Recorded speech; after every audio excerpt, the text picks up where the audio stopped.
Hello everyone, this is Mickey English Wala. So today we are going to study the second unit of our communicative English and soft skill. So it is very important for our exam perspective.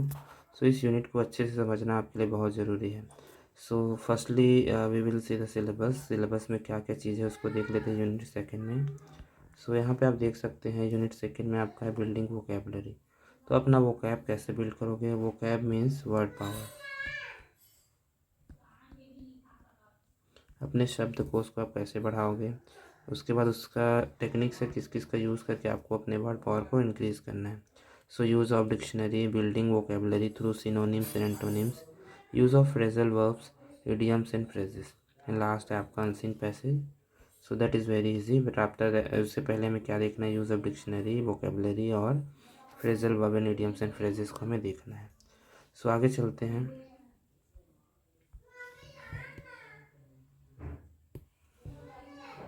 What is vocabulary? Vocabulary is a collection of words a person knows and uses in speaking, writing, listening and reading and listening है ना. सो आपका vocab क्या है. Collection of words है जिसमें आप क्या करते हो, जिसको जानते हैं अपने speaking, writing, reading and listening में यूज़ करते हो. It forms the foundation of effective communication.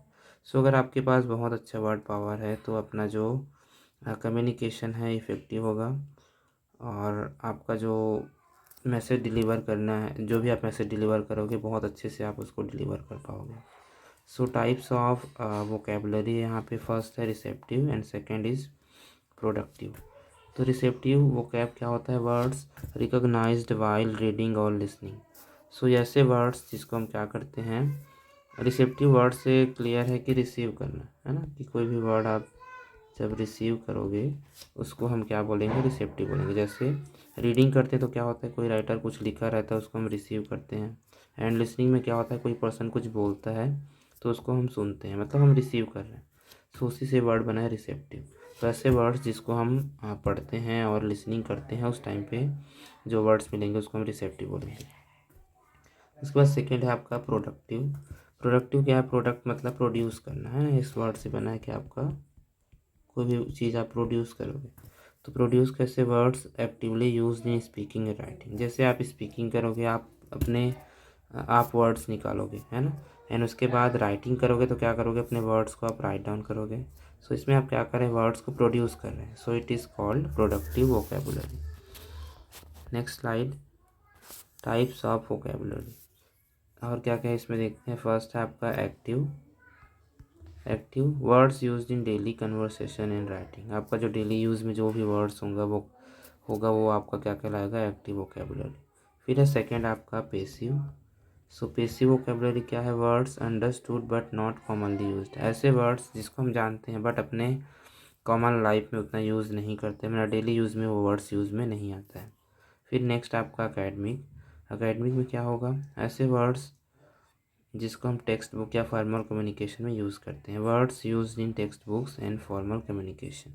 जो भी वर्ड्स हम जिसको यूज़ करेंगे अपने टेक्स्ट बुक में एंड फॉर्मल कम्युनिकेशन में वो हमारा एकेडमिक वोकेबुलरी कहलाएगा. फिर लास्ट आपका आता है टेक्निकल वोकेबुलरी. तो इसमें क्या होगा. Subject specific words in science, maths and other discipline. जैसे हर एक फील्ड का अलग अलग टर्म्स होता है. जैसे मेडिकल फील्ड हो गया, साइंस हो गया, मैथ्स हो गया. सो उसी तरीके से हर एक सब्जेक्ट का अलग अलग क्या होगा, वोकेबुलरी होगा. सो जैसे एग्जांपल लेते हैं. मेडिकल फील्ड में आपको कार्डियोलॉजिस्ट है, कार्डियोलॉजी हो गया, एनेस्थीसिया हो गया. तो ये सब नॉर्मल पर्सन को नहीं पता होगा जो आर्ट्स बैकग्राउंड का होगा. बट ये मेडिकल टर्म्स हैं तो मेडिकल टर्म्स के लिए उनका अलग से स्पेसिफिक बुक होगा है ना. सो दैट इज़ कॉल्ड आपका technical vocabulary. For students academic and technical vocabularies particularly important. तो ये आपके लिए क्या है, इंपॉर्टेंट है टेक्निकल और आपका एकेडमिक वाला. फिर नेक्स्ट स्लाइड है मेथड्स ऑफ बिल्डिंग वोकेबुलरी. आप कौन कौन से मेथड का यूज़ करके अपने वोकैब को बिल्ड करो. ठीक है. सो देखते हैं. फर्स्ट है रीड रेगुलरली. आपको क्या करना है, डेली बेसिस पे रेगुलरली रीड करना है ना. इसके लिए आप कोई भी बुक ले सकते हैं इंग्लिश के जिसमें आपको कोई स्टोरी, जो भी चीज़ें आपको मिले उसको पढ़ना है डेली बेसिस पे. Underline unfamiliar words, guess from context, confirm with the dictionary. So आपको जो भी वर्ड्स अनफेमिलियर होगा, आप जिसको नहीं जानते हैं, उनको आप क्या करोगे, अंडरलाइन करोगे, फिर उसका मीनिंग थोड़ा निकालने का कोशिश करोगे फ्रॉम कॉन्टेक्स्ट, है जो उसमें कॉन्टेक्स्ट दिया है उसके हिसाब से। फिर उसके बाद क्या करेंगे, कन्फर्म विद डिक्शनरी। उसके बाद आपने मीनिंग निकालने का ट्राई किया, जो भी मीनिंग आप निकाले, फिर इसको आप कन्फर्म करेंगे किसका यूज़ करके, डिक्शनरी का। ठीक है। सेकेंड है आपका यूज़ अ डिक्शनरी, है ना, आपको डिक्शनरी का यूज़ करना है। Learn meanings, correct pronunciation and word forms. आपको डिक्शनरी का यूज़ करके उस वर्ड का मीनिंग देखना है, करेक्ट प्रोनाउंसिएशन आपको देखना है, वर्ड फॉर्म्स आपको मिलेंगे, तो इसको आपको क्या करना है, सीखना है। उसमें आपको प्रोनाउंसिएशन भी मिलेगा और उसका फॉर्म्स मतलब जैसे नाउन है, प्रोनाउन है, कौन सा पार्ट्स ऑफ स्पीच है, उसके बारे में आपको पता चलेगी। फिर थर्ड है आपका लर्न सिनोनिम एंड एंटोनिम्स। उसके बाद उसमें आपको सिनोनिम्स एंड एंटोनिम्स भी मिलेंगे। सो हैप्पी का जॉयफुल सिनोनिम, हैप्पी का सैड एंटोनिम्स है। सो ऐसे वर्ड्स को आपको याद करना है। तो इन सब का यूज़ करके आपको क्या करना है, अपने वोकैब को बिल्ड करना है। नेक्स्ट है आपका वर्ड फॉर्मेशन। कोई भी वर्ड है उसका फॉर्मेशन कैसे हुआ, फॉर्मेशन मतलब वो निर्माण कैसे हुआ है उसका। सो बहुत सारे वर्ड्स के क्या होते हैं, रूट वर्ड्स होते हैं, है ना। बेसिक आपका रूट वर्ड होगा, उसमें कोई सफिक्स या प्रीफिक्स लग के उसका मीनिंग निकलता है। तो प्रीफिक्स लगने से अलग मीनिंग बन जाता है, सफिक्स लगने से अलग मीनिंग बन जाता है। तो ऐसे ऐसे वर्ड्स को आपको देखना है जिससे आपकी वर्ड पावर बढ़ेगी। उसके बाद है जैसे नेक्स्ट है आपका learn daily and practice. Set a goal of 5 to 10 new words daily, use them in writing and speaking. अपने वर्ड्स को क्या करना है, डेली बेसिस पे आपको एक गोल सेट करना है कि 5 से 10 नए वर्ड्स आपको सीखना है एंड उसको अपने राइटिंग और स्पीकिंग में यूज़ करना है। ठीक है। सो इन सभी मेथड्स का यूज़ करके आप क्या करोगे, अपने वोकैब को इंक्रीज़ कर सकते हैं। नेक्स्ट है टेक्निक्स टू रिमेंबर वोकेबलरी। आपको कौन कौन से टेक्निक्स का यूज़ करना है जिससे आप अपने वोकैब को याद रख सकते हैं। कई बार ऐसा होता है कि हम वर्ड्स तो सीखते हैं, नए नए वर्ड्स सीखते हैं, बस उसको रिटेन नहीं कर पाते, है ना, उसको रख नहीं पाते, याद नहीं कर पाते। सो यहाँ पे टेक्निक्स है कि किन किन टेक्निक्स का यूज़ करके आप अपने वोकैब को याद रख सकते हैं। फर्स्ट है यूज़ इन अ सेंटेंसेस। अगर आपको कोई एक नया वर्ड मिला, उसको आपने सीखा, तो ट्राई करो कि उसमें आप सेंटेंस बना पाओ, नए नए सेंटेंसेस आप क्रिएट करोगे, जिससे क्या होगा कि आप उस वर्ड को कॉन्टेक्स्ट के हिसाब से उसको अंडरस्टैंड कर पाओगे, वो आपको ज़्यादा लंबे समय तक याद रहेगा। फिर सेकेंड आपका वर्ड एसोसिएशन। वर्ड एसोसिएशन में क्या होगा कि कोई आपने नया वर्ड सीखा, link new words to known ones, है ना, जो भी आप पहले से वैसे वर्ड्स जानते हैं, उस नोन वर्ड्स है, उनसे आपको रिलेट करना है उस वर्ड को, नए वर्ड को। ठीक है। तो जो भी नया वर्ड आप सीखोगे उसको आप क्या कर दिया, आपने उसको रिलेट कर दिया है आपने जो पहले से जानते हो उस वर्ड से। तो ये हो गया। फिर नेक्स्ट है आपका थर्ड है आपका फ्लैश कार्ड। फ्लैश कार्ड क्या होता है कि एक कार्ड होता है जिसमें आप क्या करते हो, एक साइड में आप उस वर्ड को लिखोगे और उसके दूसरे साइड में आप उस वर्ड के मीनिंग को लिखोगे। सो इससे क्या होगा कि आप उस वर्ड को पढ़ोगे, अगर आपको मीनिंग याद नहीं है तो आप पीछे पलट के देखोगे। सो इससे क्या होगा कि आपको ज़्यादा से ज़्यादा वर्ड को याद करने में हेल्प मिलता है। तो फ्लैश कार्ड का यूज़ करना है। फिर नेक्स्ट है आपका ग्रुप लर्निंग। आपको देखना है कि ग्रुप में ज़्यादा से ज़्यादा आप डिस्कस करो वर्ड्स को, है ना, with peers and improves memory, है ना। अगर आप अपने साथियों के साथ डिस्कस करते हैं वर्ड्स को, तो आपको ज़्यादा से ज़्यादा इम्प्रूवमेंट होगा, आपका जो वर्ड पावर है वो इंक्रीज़ होगा। ठीक है। नेक्स्ट है आपका रेगुलर रिवीजन। आपको क्या करना है, डेली बेसिस पे रिवीजन करना है और इससे क्या होगा कि आप जो भी वर्ड सीखेंगे उसको भूलेंगे नहीं, है ना। तो डेली बेसिस पे आप रिवीजन करते जाएंगे, फिर जैसे भी आप टाइम निकाल के रिवीजन करते हैं तो आपका जो वर्ड है वो रिटेन होगा, आप ज़्यादा से ज़्यादा उस वर्ड को रख पाओगे। फिर नेक्स्ट है vocabulary in communication and common challenges, है ना। आपका जो वोकैब है वो कम्युनिकेशन में कैसे हेल्प करता है और क्या क्या चैलेंजेस आ सकते हैं। तो फर्स्ट है role of vocabulary, oral communication. तो आपका जो वोकैब वो क्या करेगा, ओरल कम्युनिकेशन में आपको हेल्प करेगा। ठीक है। Fluent speaking and effective presentation. अगर आपका वोकैब स्ट्रांग है तो आपको सोचना नहीं पड़ेगा आपको कम्युनिकेशन करने में। So it is very helpful in your oral communication, fluent speaking and effective presentation. अगर आप कोई प्रेजेंटेशन दे रहे हैं तो आपका स्पीकिंग भी फ्लुएंट होगा और आप इफ़ेक्टिवली प्रेजेंटेशन दे पाओगे। फिर सेकंड है आपका written communication, clarity in essays, reports and emails. आप कुछ भी लिखोगे तो नए नए वर्ड्स का यूज़ करके आप लिखोगे तो आपका जो रिटर्न कम्युनिकेशन है वो भी काफ़ी अच्छे से होगा, इफ़ेक्टिव होगा। फिर नेक्स्ट है आपका प्रोफेशनल सक्सेस। अगर आपका वर्ड पावर अच्छा है, वोकैब अच्छा है, तो आप क्या करोगे, इंटरव्यू को क्लियर कर पाओगे। वर्क प्लेस में आपका जो कम्युनिकेशन है काफ़ी अच्छे से होगा। कहीं आप जॉब करते हैं या फिर जॉब सीकिंग है तो उससे क्या होगा, आपका जो कम्युनिकेशन जो है अच्छे से होगा। सो ये आपका क्या है, कम्युनिकेशन में वोकैब कैसे हेल्प करता है उसका। फिर नेक्स्ट है आपका कॉमन प्रॉब्लम्स, क्या क्या प्रॉब्लम्स आ सकते हैं आपके कम्युनिकेशन प्रोसेस में अगर आपका वोकैब स्ट्रांग नहीं। Student often struggle with forgetting new words quickly, fear of using them, lack of reading habit and dependence on translation, consistent practice builds confidence। तो आपका जो कॉमन प्रॉब्लम क्या होता है कि वो क्या बिल्ड करने में कि स्टूडेंट मोस्टली वर्ड्स को भूल जाते हैं और उनको यूज़ करने में थोड़ा सा उनको फियर आता है।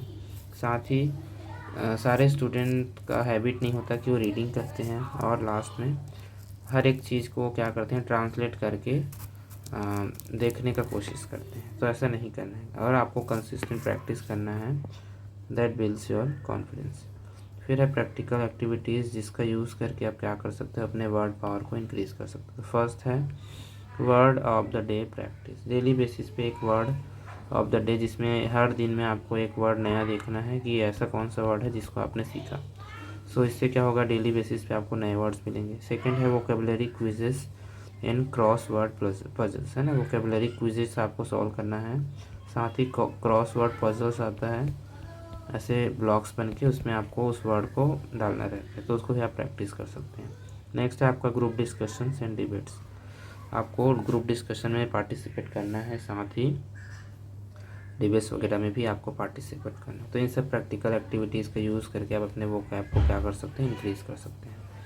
नेक्स्ट है यूज़ ऑफ डिक्शनरी, कि आप डिक्शनरी को कैसे यूज़ करोगे। Dictionary is a reference book और digital resource providing word meanings, pronunciation, spelling, grammatical forms and usage and an essential tool for independent learning. तो अगर आप इंडिपेंडेंटली लर्न करना चाहते हैं, नए वर्ड सीखना चाहते हैं, सो डिक्शनरी आपके लिए बेस्ट होगा। ये आपको बुक की तरह भी मिलेगा, साथ ही एक ऑनलाइन, अभी तो ऑनलाइन डिजिटल रिसोर्सेज के रूप में भी आपको मिल जाएगा, जिसमें आपको वर्ड के meanings, pronunciation, spelling, grammatical forms and usage आपको पता चले। सो टाइप्स ऑफ डिक्शनरी है इसमें। फर्स्ट है आपका monolingual, that will be in one language, है ना। So English to English definitions, आपको इंग्लिश से इंग्लिश डेफिनेशन वाला डिक्शनरी मिलेगा, दैट इज़ मोनोलिंगुअल।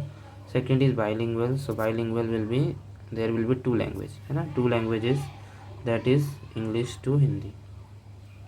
फिर है नेक्स्ट आपका learners dictionary, that is simple definition for student, जो नए न्यू लर्नर्स है, न्यू स्टूडेंट्स हैं, उनके लिए ये काम आएगा, जो इजी लैंग्वेज में होगा। So it is learners dictionary. फिर नेक्स्ट है आपका technical dictionary, subject specific terms, जैसे वोकैब में था आपका टेक्निकल वोकेबलरी, सच एज यहाँ पे आपका है सब्जेक्ट स्पेसिफिक टर्म्स, जिसमें आपको टेक्निकल जैसे मेडिकल फील्ड हो गया, मैथ, साइंस, जो भी आपका अलग अलग सब्जेक्ट स्पेसिफिक होगा उसके वर्ड्स आपको इसमें मिलेंगे। फिर है आपका नेक्स्ट टाइप्स ऑफ डिक्शनरी में online dictionary, that is digital access via apps और वेबसाइट्स। आपको गूगल के थ्रू या फिर कोई भी डिक्शनरी का ऐप होता है जैसे गूगल ट्रांसलेट या फिर और भी बहुत सारे होते हैं, है ना। सो इन सब डिक्शनरी टूल का यूज़ करके आप अपने वर्ड पावर को इंक्रीज़ कर सकते हैं। Next is how to use a dictionary effectively. अब आपको पता चल गया कि हमें डिक्शनरी का यूज़ तो करना है, but how to use it, है ना, इफेक्टिवली। आपको कोई डिक्शनरी मिला बट आपको पता ही नहीं कि उस डिक्शनरी को यूज़ कैसे करना है। सो इफेक्टिव वे में यूज़ कैसे करोगे उसके लिए यहाँ पे दिया गया है। फर्स्ट है फाइंड रूट, है ना। कैसे कोई एक वर्ड है, मान लो रनिंग है, अब रनिंग वर्ड आपको डिक्शनरी में नहीं मिलेगा, आपको उसके लिए क्या करना पड़ेगा, पहले उस वर्ड का रूट वर्ड फाइंड करना कि वो किससे बना है। तो रनिंग किससे बना है, रन से, है ना। तो रन आपको मिल जाएगा किसमें, डिक्शनरी में। सो उसी से आप फिर उस वर्ड का मीनिंग निकाल सकते हैं। फिर है नेक्स्ट आपका लोकेट अल्फ़ाबेटिकल। जैसे हर एक वर्ड क्या होता है डिक्शनरी में अल्फ़ाबेटिकली अरेंज्ड होता है ना। सो अरेंज करने के लिए क्या होता है, अगर आपको अरेंजमेंट नहीं पता है वर्ड का कि अल्फ़ाबेटिकल कैसे अरेंज करते हैं, सो ये भी गड़बड़ हो सकता है ना। सो आपको क्या करना है, उस वर्ड को अल्फ़ाबेटिकली अरेंज कैसे करते हैं इसके बारे में आपको देखना है। और तो उसके लिए जैसे कोई एग्जांपल लेते हैं, स्किल, स्किन और स्कल, और ले सकते हैं आपका स्पाई। चलो ये आपके कुछ वर्ड्स हैं जिसको हम मान लो अल्फ़ाबेटिकली अरेंज करना है। सो फर्स्टली इसमें क्या करते हैं, आपको पहले वर्ड्स को पहले लेटर्स को देखना है, इसमें सब मेस है तो हो जाएगा। फिर आगे बढ़ेंगे सेम सेकंड को देखेंगे। सेकंड में आपका के है, सी है और एस है, सॉरी पी है। तो पहले सी आता है तो यहाँ पे आपका स्कल पहले हो जाएगा। फिर स्कल के बाद फिर देखेंगे सेकंड में आपका के है और पी है, तो के वाला देखेंगे तो के पहले आता है, तो के में आपका के बाद आप देखेंगे आगे दोनों में आई है और एल है, तो JKLMN है ना। तो पहले एल आता है फिर एन आता है, तो पहले फिर क्या आ जाएगा इस स्कल के बाद स्किन, स्किल, फिर आपका आ जाएगा स्किन, फिर लास्ट में आपका आ जाएगा स्पाई। सो यहाँ पे आपको लेटर में आगे बढ़ते जाना, जैसे ऐसे सेम है। फिर दूसरे वाले को देखेंगे, फिर दूसरे में अगर कोई पास है तो उसको आगे, फिर उसके बाद सेम है तो उसको देखेंगे, फिर उसके बाद तीसरे को, ऐसे आगे बढ़ के आपको वर्ड्स को क्या करना है, अरेंज करना है। ठीक है। सो ये आपका वर्ड को अरेंज करने का, और इसी अल्फ़ाबेटिकल ऑर्डर में आपका जो वर्ड्स है वो अरेंज रहेगा। तो इसी तरीके से आप वर्ड को यहाँ पे फाइंड करेंगे। फिर है आपका रीड मीनिंग्स है ना, उस वर्ड को क्या करना है, मीनिंग को, तो उस वर्ड की मीनिंग को आपको पढ़ना है। फिर उसके बाद है आपको प्रोनाउंसिएशन को देखना है, कोई भी वर्ड से उसके प्रोनाउंसिएशन को आपको देखना है कि किस तरीके से प्रोनाउंस करना। उसमें साइन लैंग्वेज का जो आपका लिंग्विस्टिक का साइंस होता है उसको यूज़ करके उसमें बताया गया होता है। फिर नेक्स्ट है आपका स्टडी एग्जाम्पल्स। आपको हर एक वर्ड का वहाँ पे एग्जाम्पल मिलेगा कि उसको यूज़ कैसे करना है, तो उसका यूज़ करने के लिए आपको वहाँ पे एग्जाम्पल्स दिया रहेगा, उसको पढ़ेंगे, उससे आपको उस वर्ड का कॉन्टेक्स्ट समझ में आ जाए किस तरीके से आप उसको यूज़ करते हैं, है ना। जैसे एक वर्ड के अलग अलग मीनिंग्स भी होता है ना। Many words have multiple meanings, always choose the meaning that fits your context. For example bank can mean a financial institution और the side of the river. मतलब एक बैंक जो वर्ड है उसका दो मीनिंग हो सकता है, एक तो आपका पहला होता है फाइनेंशियल इंस्टीट्यूशन, या दूसरा है आपका साइड ऑफ द रिवर, जो रिवर के साइड में होता है उसको भी रिवर बैंक बोलते हैं। सो यहाँ पे उसको आपको देखना है कि सही तरीके से आप उस वर्ड को यूज़ कर पाओ। नेक्स्ट है एक्सरसाइजेस। अब इसमें आपको क्या करना है, एक्सरसाइज में आपको word forms in parts of speech को अंडरस्टैंड करना है कि पार्ट्स ऑफ स्पीच में आपका noun, pronoun, verb, adjective, adverb, preposition, conjunction क्या होता है, इन सब के बारे में आपको देखना है। सो नाउन क्या होता है, noun is a naming word है ना, जो सब्जेक्ट ऑब्जेक्ट की तरह काम करेगा और जिसके पहले आर्टिकल लगता है। सो इस तरीके से आप आइडेंटिफाई कर सकते हैं। प्रोनाउन क्या होता है, pronoun is a word that use in place of noun, जो नाउन की जगह पे हम यूज़ करते हैं वो आपका क्या कहलाता है, प्रोनाउन कहलाता है। सो ये आपका क्या कहलाएगा, प्रोनाउन कहलाएगा। उसके बाद नेक्स्ट है आपका वर्ब इज़ एक्शन, जो एक्शन वगैरह होता है ना, जो भी स्टेटिव या फिर एक्शन होता है उसको हम क्या बोलते हैं, वर्ब बोलते हैं। फिर है आपका एडजेक्टिव। एडजेक्टिव क्या करता है, आपके नाउन या प्रोनाउन को डिफाइन करता है, उनकी विशेषता बताता है ना।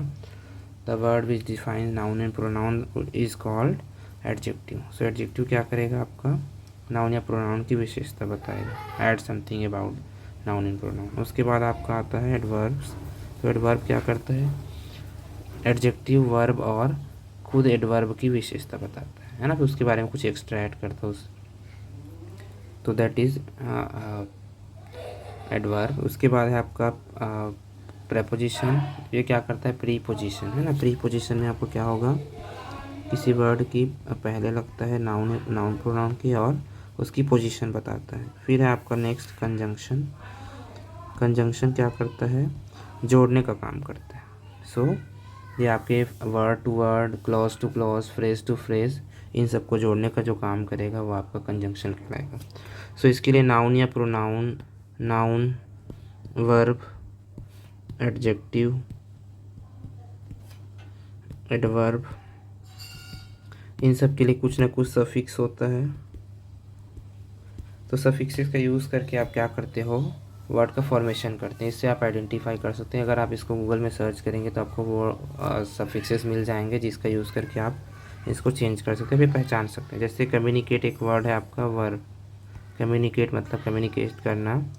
तो इसमें आपने क्या किया, ATION लगा दिया, डेट इज सफिक्स। तो ये क्या बन गया आपका, एक नाउन बन गया, है ना। तो उसी तरीके से प्रिपेयर है, प्रिपेयर इज़ अ वर्ब। इसमें आपने लगाया तो फिर क्या बन गया, इट इज़ नाउन, है ना। डेवलप एक वर्ब है, इसमें हमने क्या किया, MENT लगा दिया, so it is noun. Perform is a verb, now ENCE लगा दिया है तो ये आपको क्या बन गया, नाउन बन गया। Interact is a verb, so interaction इसमें ACTION लगा दिया तो ये नाउन बन गया। उसी तरीके से एनालाइज एनालाइज करना मतलब वर्ब है, सो इसमें हमने क्या कर दिया, ये लगा दिया तो ये आपका नाउन बन गया। सो इसी तरीके से आपको सफिक्सेस आपको मिल जाएंगे, आप सर्च कर सकते हैं। फिर है नेक्स्ट आपका बेस वर्ड में success. Success is a noun. So noun को किस में चेंज करना है, एडजेक्टिव में। सो आप इसमें क्या लगा दिया, फुल लगा दिया तो ये आपका क्या बन गया, एडजेक्टिव बन गया। उसी तरीके से इफेक्ट है, इफेक्ट में आपने IU लगा दिया तो क्या बन गया, effective. So it is also adjective. Now clear is a adjective. तो एडजेक्टिव में हमने क्या किया, LY लगा दिया तो LY लगाने से आपको क्या बनता है, एडवर्ब बनता है। सो यहाँ पे क्लियरली एडवर्ब है। पोलाइट, पोलाइट में LY लगाया, politely is adverb. Formal is एक वर्ड जिसका हमें क्या करना है, अपोजिट देखना है। तो इनफॉर्मल, इसमें हमने क्या लगा दिया, प्रीफिक्स लगा दिया। So it is opposite of formal. Informal, possible का अपोजिट है इम्पॉसिबल। सो ऐसे बहुत सारे आपको एक्सरसाइज मिल जाएगा जिसको करके आप क्या करोगे, अपने वर्ड पावर को इंक्रीज़ करोगे और आपके एग्ज़ाम के पर्सपेक्टिव के लिए बहुत इंपॉर्टेंट है। तो इन सबको आपको देखना है। आपको एक सेंटेंस मिलेगा, उस सेंटेंस में आपको अंडरलाइन वर्ड मिल जाएगा जिसको आपको आइडेंटिफाई करना होगा कि ये क्या है, नाउन है कि प्रोनाउन है, एडजेक्टिव है, क्या है ना। तो इसको आपको प्रैक्टिस करना होगा। फिर लास्ट है आपका की टेक अवेज।